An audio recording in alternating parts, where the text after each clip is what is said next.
For years, politicians and academics have been championing for increased school attendance for Indigenous Australians.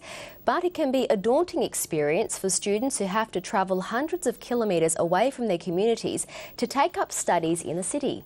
As Penny Timms reports, it's also difficult for those providing the education and life skills. It's a long way from the remote communities that many students call home. Most of this school's boarding students come from remote Indigenous communities and overseas.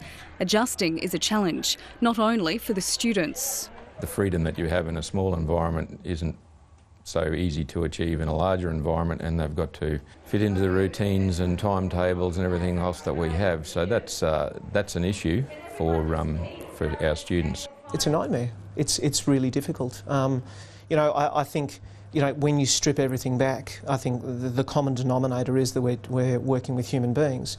And from that level, it's really important that since we're working with human beings, their base level is to be accepted, to be listened to be heard and to be valued.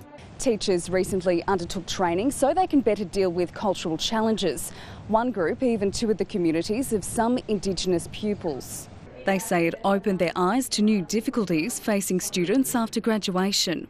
They'd gotten the skills, but when they went back into those communities, they found it at times a struggle to work out where their skills fitted in with their community and where it fitted in with their cultural understanding of who they are as Indigenous people. Educators say they want to help with the transition.